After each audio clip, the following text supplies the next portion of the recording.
What would you do if one day you woke up, opened your front door, and found your 10-year-old and 4-year-old niece and nephew sobbing on your porch? That's precisely what happened to me.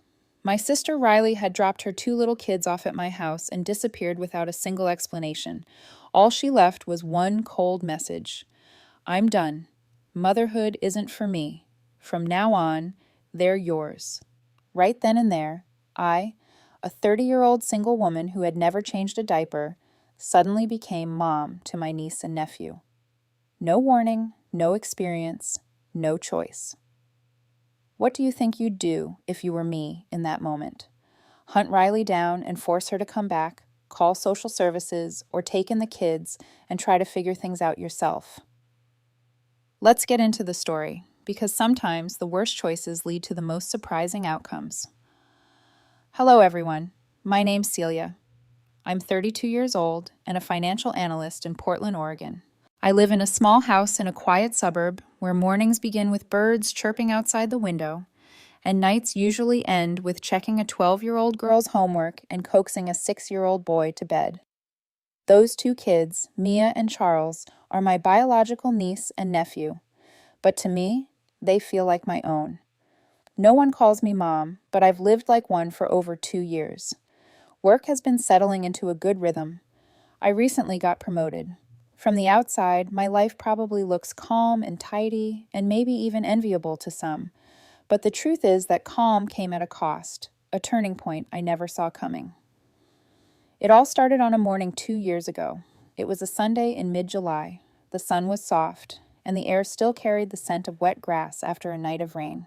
I had just made my first cup of coffee and was sitting in my home office organizing materials for a vital strategy meeting scheduled for the start of the week. That meeting was one of the most critical moments of my career. I was being considered for the finance director position, something I had spent years working toward with every ounce of time and energy I had. It felt like a turning point I had long been waiting for in a place where I believed I could finally build something solid. While debating which chart to use for the quarterly summary, a strange movement caught my eye on the front door camera. At first, I thought it was just a delivery truck or someone passing by, but then a message from my sister stopped me cold. It was just a few short lines. I'm done. Motherhood isn't for me. From now on, they're yours. The words were blunt, detached, like they'd been typed out in one breath. No explanation, no goodbye, no chance to ask anything. I immediately hit call, desperate to understand what was going on. I called again and again, but all I got was silence. Just the endless ringing, cold and unanswered, as if Riley, my sister, had vanished into thin air. As unease started spreading through my chest, the doorbell rang. First, it was just a few slow chimes. Then they came faster, more urgent, like someone out there was pleading for help. My gut told me something was wrong. I rushed to the door. Before my hand even reached the knob, I could already hear soft sobs on the other side. When I opened it, Mia and Charles were the 2 kids I had always loved like my own. They stood shoulder to shoulder on the porch, trying to draw warmth from each other in the cool quiet of that strange morning. Charles was just 4 at the time, clutching a worn-out stuffed bunny, his face streaked with tears. Mia stood straight beside him, her hand gripping her backpack strap. Her eyes were red, but calm in a way that didn't make sense for a child, as if she'd been bracing herself for this moment. I knelt to their level, trying to steady my voice even as panic surged. Mia, what happened? Where's your mom? She looked up, her face hardened. No fear, just emptiness. And in a slow, flat voice, she said, Mom said we're staying with Aunt Celia and Grandpa for a while. Her words froze me in place, like something inside me had been stretched too far. I don't even remember when I reached out and lifted Charles into my arms, or why my hand on Mia's shoulder suddenly felt so cold. All I know is, I led them inside, closed the door, and stood still for a few seconds, just long enough to convince myself I wasn't dreaming. After a while, I opened the camera app on my phone and rewound the footage from the front porch, clinging to the faint hope that maybe, there had been some misunderstanding. But then there she was, Riley, clear as day. She had a small suitcase rolling behind her and a large canvas bag slung over one shoulder. The kids were walking beside her before leaving in silence. She knelt, gently patted Charles's head, and adjusted Mia's backpack strap. Then she stood up, pulled a folder from her bag, and quietly slid it into the mail slot before turning and walking away. Her back was straight, her steps steady and quick. She never once looked back. Watching it unfold on the screen, I leaned in like I needed to see it up close to believe it. My chest filled with a feeling I couldn't quite name, part hollow, part heart-wrenching. I didn't know if it was anger, disappointment, or fear.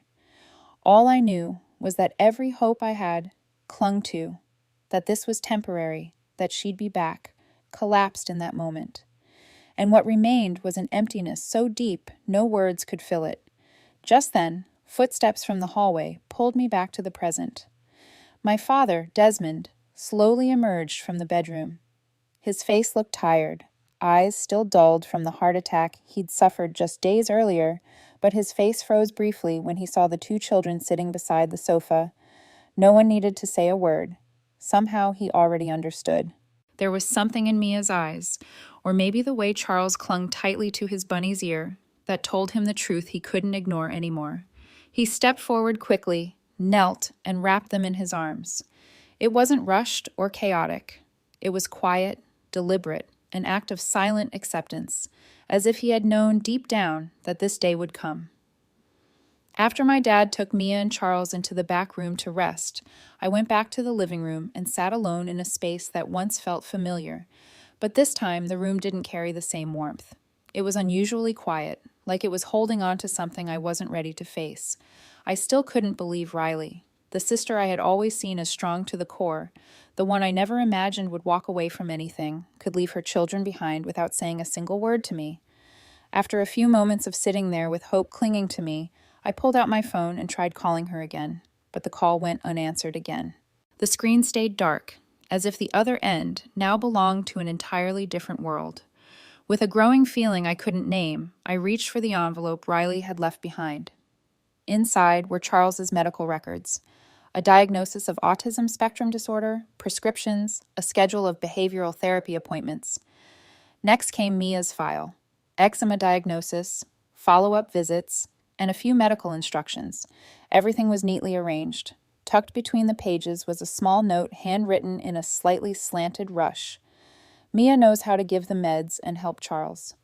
I stared at that line for a long time, not because of what it said, but because I couldn't imagine Riley, the woman who used to handle everything with precision and confidence, leaving her kids like this. Her giving up pulled memories of her rushing back clearer than ever, like an old film reel someone had quietly started again. I remembered the Riley from years ago, capable, determined, always in control. When Mia was little, Riley juggled an MBA program and a new job at a bank, and still managed to throw birthday parties planned down to the smallest detail. Isaac, her husband, was once beloved by the whole family. A calm, well-spoken software engineer. But once his company started turning a profit, everything changed. He became distant. Family dinners grew rare. Conversations shortened until one day he told Riley he wanted a divorce, cold as a legal form. Before the courts could process anything, Isaac had emptied their joint account and quietly sold the house they'd lived in together for 8 years. By the time everything came to light, Riley was left with nothing. Less than 3 months later, she discovered Isaac had remarried. His new wife was a former employee. They moved to Canada to start a new life. No Mia, no Charles, and of course, no Riley in any of the new family photos. After that, Riley was no longer the woman I used to know. She lost her home, job, and only sense of security. Instead of reaching out and complaining, she started rebuilding her image online. Each day, she posted pictures of the kids' breakfast, a tidy living room, fresh flowers by the window. The captions were soft-spoken reflections about healing and personal freedom. At the time, I didn't think much of it. I figured she was managing. Everyone has to find their way through. Now and then, I'd get calls in the middle of the night. It would be Riley on the other end, her voice sometimes just a string of broken sighs. She'd say, "Celia, can you help me out a little? I need to borrow some money just this once." At first, I sent it without question. But after a few times, When her posts kept mentioning healing, freedom, and abundance, I started to feel confused, then distant. I stopped answering the calls. I didn't text back. I stopped sending money. I told myself I needed to keep a healthy boundary. At the time, I didn't think I was doing anything wrong. I thought I was protecting myself from a relationship that felt spiraling.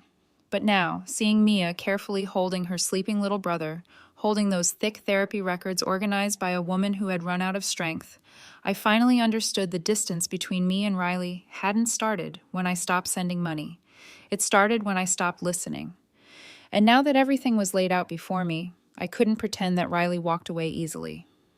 She didn't disappear in a single day. She didn't vanish in one morning. She withdrew from life, piece by piece, through each rejection, each lonely night, each call that fell into silence because no one wanted to pick up anymore.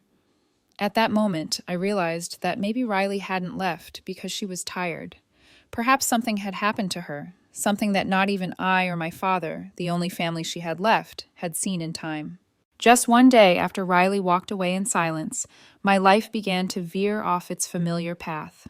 Every morning became a juggling act, getting Charles to eat breakfast, helping Mia get ready for school, then turning around to prep medication for my dad. My father, once the rock of our entire family, now spent most of his days in bed. His heart didn't have the strength to keep up with the weight of everything that had happened. At the time, I was still trying to hold on to my job, convincing myself I could be a good daughter and aunt and keep my career from slipping through my fingers. But that fantasy crumbled fast. I tried to arrange part-time help, a nanny who could watch the kids while I worked. But not even an hour in, the first one left looking overwhelmed, only saying, "I think the boy might need a specialist." Charles barely responded to his name. His eyes stayed glued to the floor, his hands spinning a toy car in a repetitive rhythm. The moment he was interrupted, he'd scream uncontrollably. Over the next few days, 3 more nannies came to try. Every single one quit after the first shift. In the middle of that, I was still trying to finish the strategic financial report I'd pinned all my hopes on. But Charles's cries echoed from the next room every time I opened my laptop. I stayed up 2 nights in a row, typing numbers and adjusting graphs with a mind that had gone completely blank. And just as I feared, the final round of consideration for that long-awaited promotion ended without my name on the list. But the job was only part of it. What weighed on me more was that Riley still hadn't reached out. I realized her silence wasn't just distance, like a door slowly closing, quietly but deliberately. On the 3rd day, just after I finally got Charles to sleep, my phone buzzed. It was a message from an old friend, short and to the point with a link attached. "Is this your sister?" My stomach tensed as I tapped it. The page flashed briefly, then vanished, replaced by a cold message. "Page not found, or you do not have permission to view it." At first, I assumed it was a glitch, but the link loaded instantly when I logged in with a backup account I'd once used for private group browsing. And there she was, Riley. My sister was in Ubud, Bali, attending a retreat called Healing for Mothers. In the photo, she was meditating in a quiet garden, her face tilted to the sky and her hands resting gently on her knees. Her Instagram was filled with new images: sunrise yoga sessions, fruit salad by a lotus pond with captions like, "I finally found peace, learning to live for myself." Seeing those photos, I couldn't even begin to process my feelings. Part of me was relieved. At least she was safe. But the rest felt empty and bruised in a way I didn't have words for. Not because she was in Bali, but because I had to find out through a backup account. I, the person caring for her 2 children every hour of the day, couldn't see a single part of the life she was living. She had blocked me, as if I had no place in her world anymore, as if I'd never existed. I sat there holding the phone for a long time.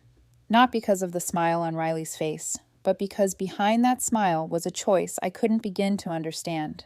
In that moment, I wasn't even angry. What surged up in me was something else. Something like being pushed out of a door that had quietly closed a long time ago, and only now realizing I had never been allowed inside. That same afternoon, right after seeing the image of Riley meditating in a lotus garden, I stormed toward my father's room. The anger inside me was rising fast, drowning out every other thought. When I opened the door, I found him sitting at the edge of his bed, holding an old picture frame.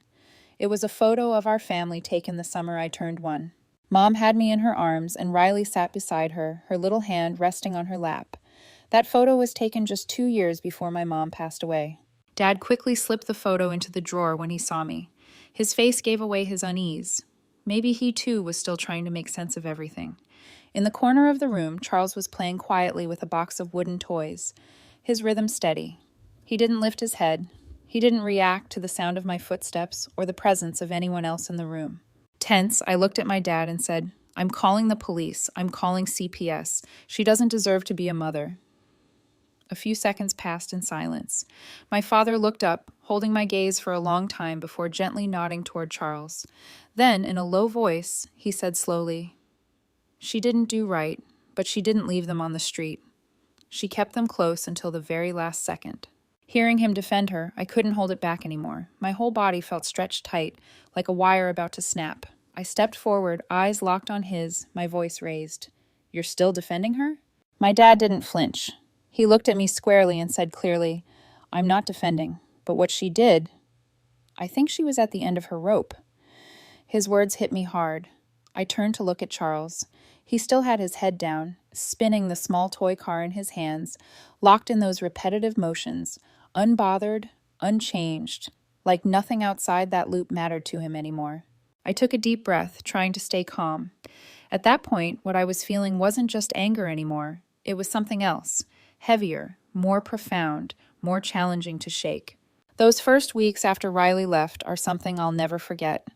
There were nights I stood in the middle of the living room, surrounded by scattered toys, medication bottles, and crumpled tissues all over the table, asking myself, should I call the police? Should I call CPS and let them handle it as I thought responsible adults were supposed to? I seriously considered it. I had the documents, the evidence, the legal justification to hand this over to the system. But every time I walked down the hallway and saw those 2 kids curled up asleep, I heard Charles's soft breathing, Mia shifting gently under the blanket. I couldn't pick up the phone. I couldn't imagine those same kids freshly abandoned by their mother, sitting in a cold office, answering questions from a stranger in a suit, or being taken to a place even more frigid than the shock they'd already been through. That's when I realized they didn't need paperwork. They needed someone who wouldn't run. Someone who could stay still even when everything else was falling apart.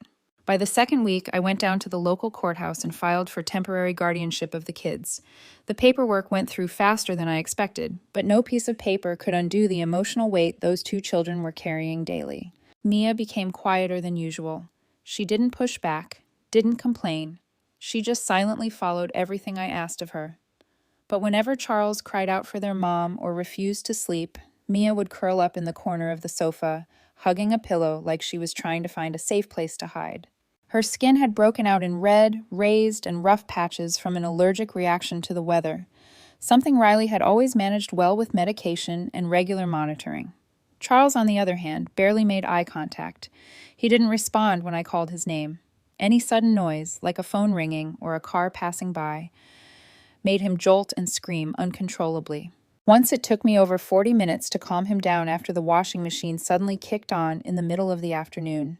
One night around 3 o'clock in the morning, I collapsed at my desk from pure exhaustion. The laptop was still on, the blank document blinking steadily while I sat there completely drained. Charles had just cried for nearly 2 hours from stomach pain, and Mia had been tossing and turning because of her itching.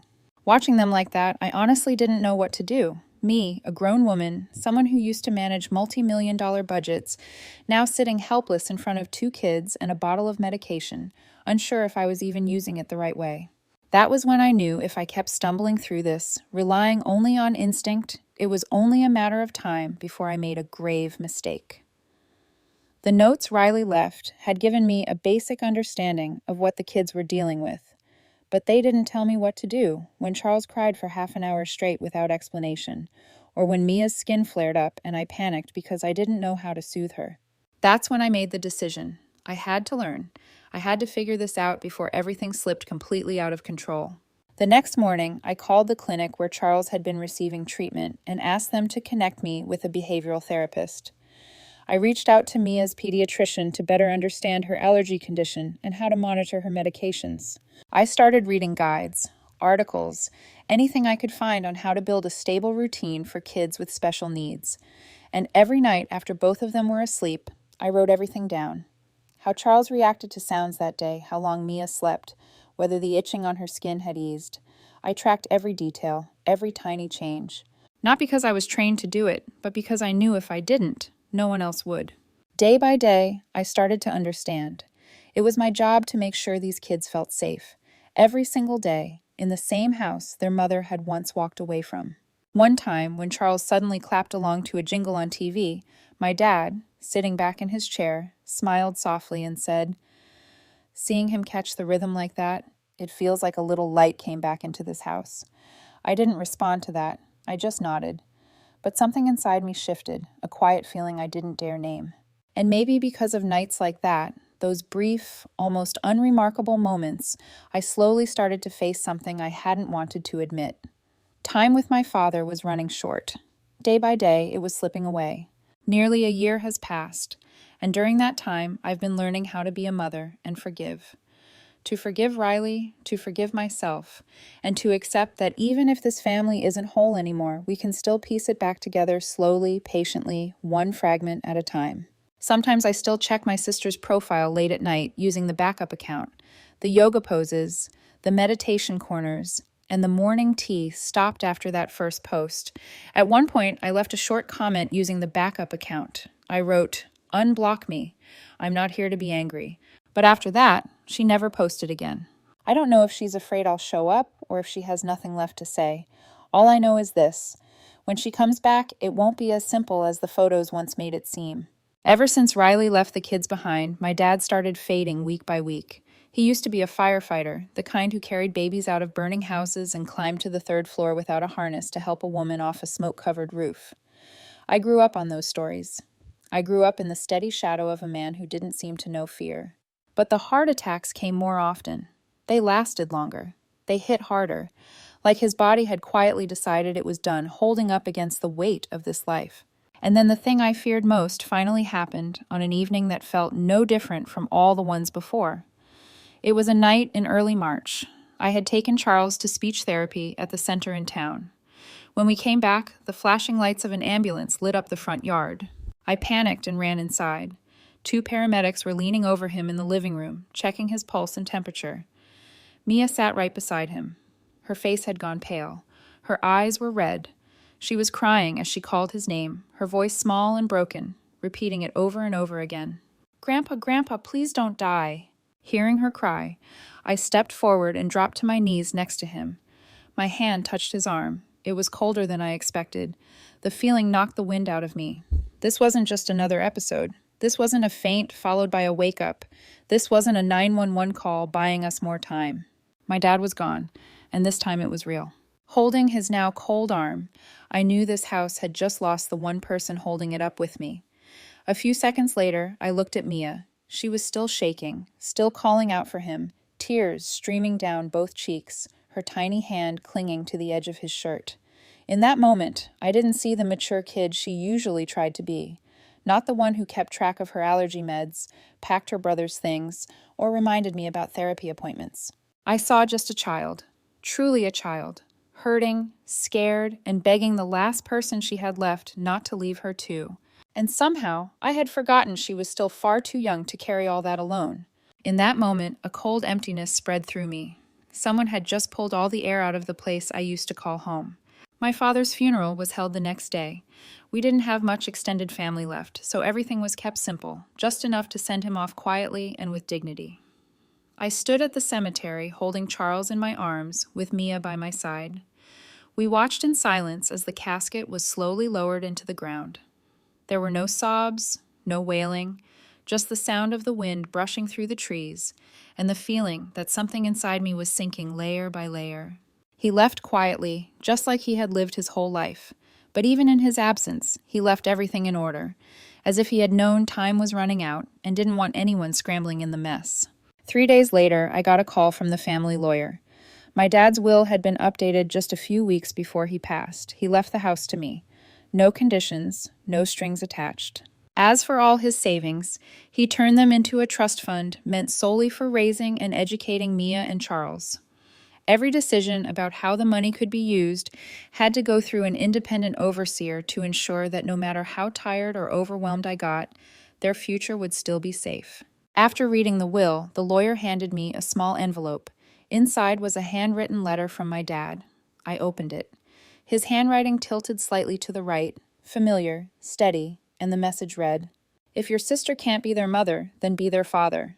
I read that line over and over. It wasn't long, it wasn't complicated, but each word carried a weight that made it hard for me to stand the way I had before. In the days after my father passed, the house I grew up in felt strangely colder, not because his footsteps were gone or his soft nightly grumbles were missing. It was something else, like the air itself had lost its anchor, as if this home had once been held together by some invisible force, and now that force was gone. While I was cleaning the drawer next to his bed one morning, I found the photo frame he'd kept there for years. Seeing it made something inside me sink. I sat with that photo for a long time in silence. And then, like an old reel playing on its own, a memory from 7th grade came rushing back. One of the worst fights Riley and I ever had. I slammed the door to my room. She threw things around in the kitchen. The whole house felt like it was going to explode. That night, Dad didn't yell at either of us. He just came and sat at the end of my bed, looked me straight in the eyes, and said, "Family isn't where you win against each other. It's where you help each other rise." I didn't understand what he meant at the time, but as the years went by, those words grew with me. They became one of the clearest things I hear whenever I feel like giving up. I also remembered a summer afternoon, a long time ago. Riley and I were sitting by the lake behind our house, each holding a can of soda. Dad was stretched out on the grass nearby, hands behind his head, eyes toward the sky. He didn't say much, but when he saw the two of us sitting close, he smiled and said quietly, "My life's nothing special. Just knowing you two are still sitting side by side, that's enough." That memory drifted in like warm water. It didn't make me cry, but it left a quiet emptiness deep inside. A week after my father passed, the last message I had ever sent Riley, just a few words. "Dad's gone. You should know." Suddenly, I got a response. While I was folding clothes for Charles that morning, my phone buzzed. A video call was coming from Riley's account. I froze for a few seconds, staring at the screen. Then I reached out and tapped to answer. Her face appeared under a thatched patio roof, sunlight all around her. Behind her, rows of succulents lined up in neat order. Her expression was calm, hair tied back, and her voice came through soft as a breeze. After a short silence, she finally spoke slowly and carefully. "I've healed now. I want the kids to come stay with me." I didn't respond right away. Something in me felt like it drained out completely.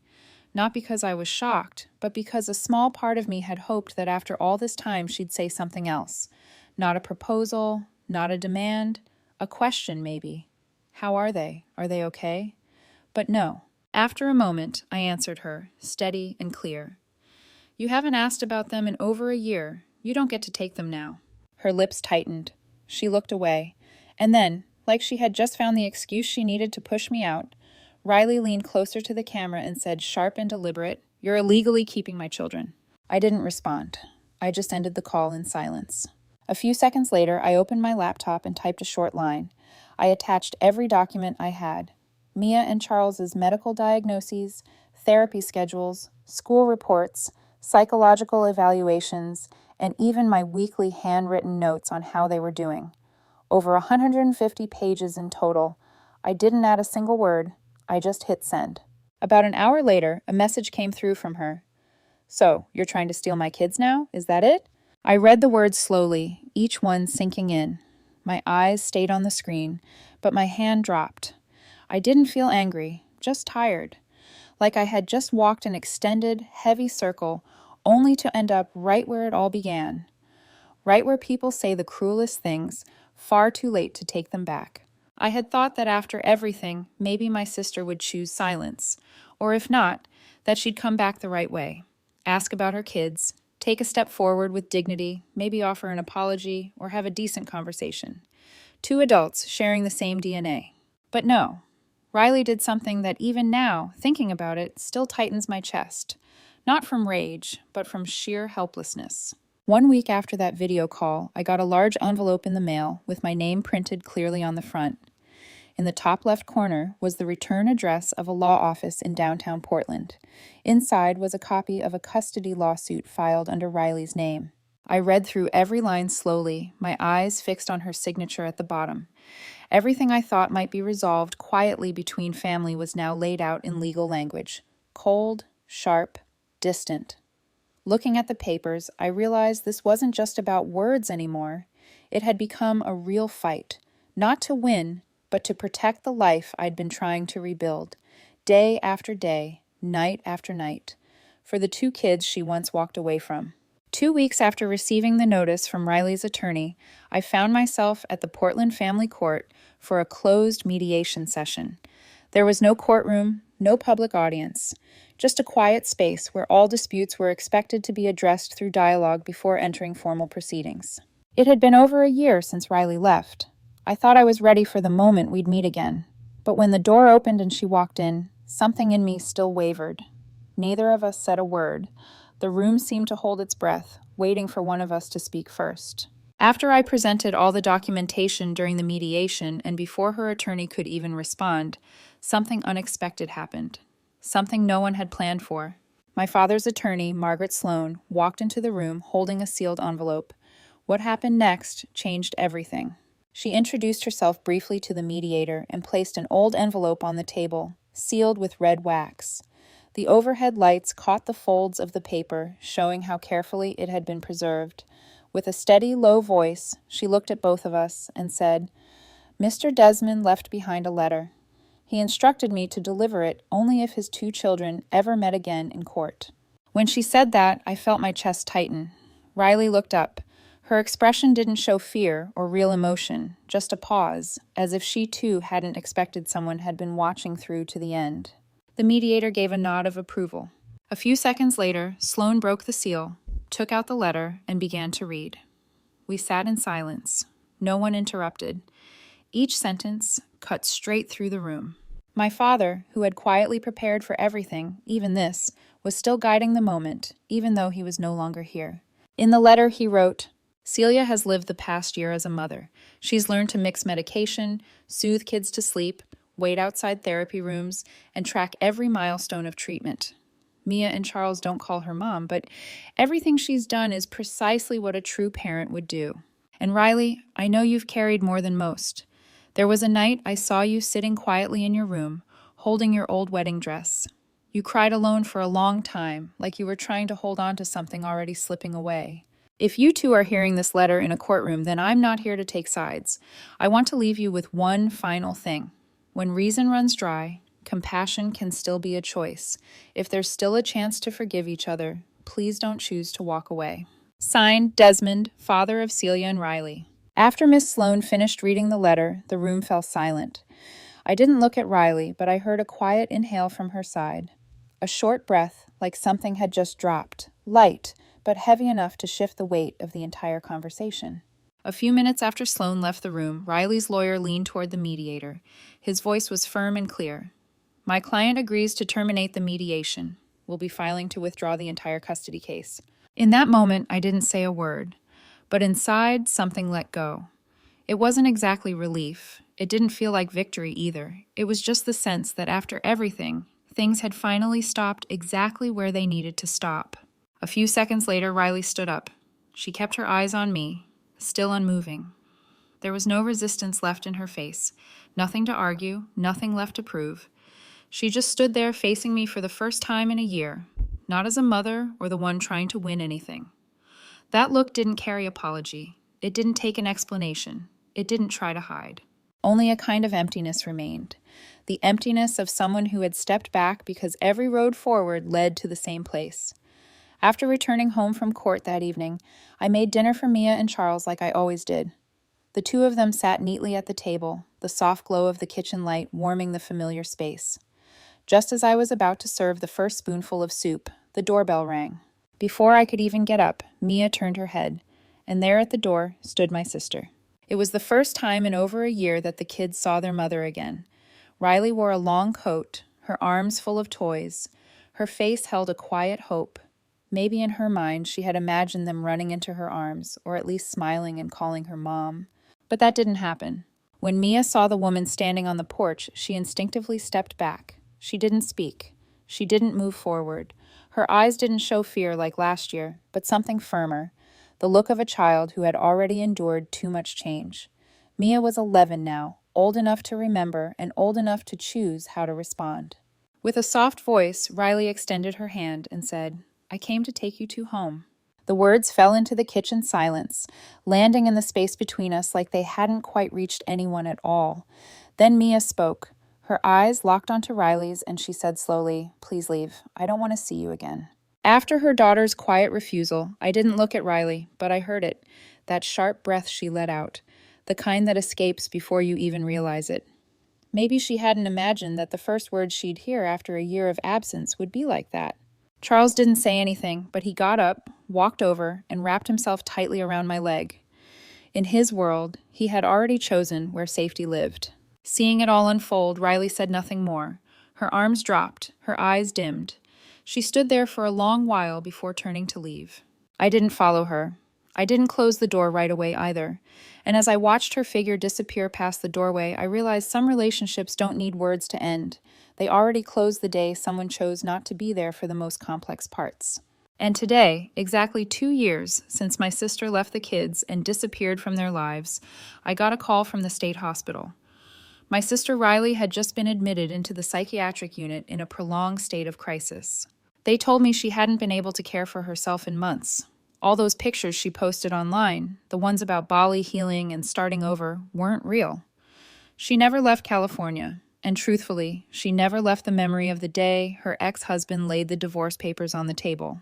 Hearing that felt like something in my chest pulled me back through time, back to when Riley used to be the strong one in the family, the one who held me through the night whenever Dad worked late, the one who used to believe the world could be fixed with love.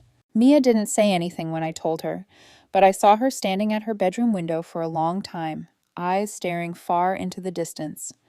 Not waiting for the mother who once promised she'd come back, just watching. Charles sat on my lap, hugging his favorite pillow. His face was calm. He probably didn't remember much about her anymore, but he could still feel that something had shifted in the air. And me? I just sat there watching the two of them eat breakfast, wondering if I had chosen to walk away back then, who would be sitting with them now. If there's one thing I want to leave behind after telling the story, it's this.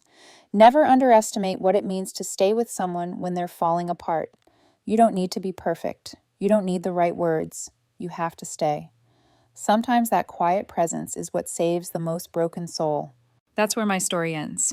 And before I close this chapter, I want to ask you, those of you who've stayed with me through every turn of this journey, was I wrong for not calling the police or involving Child Protective Services from the beginning? Please share your thoughts. I genuinely want to hear them. If this story touched something in you, even just a little, don't forget to subscribe to the channel so we can keep walking through the following stories together. Thank you sincerely for being here.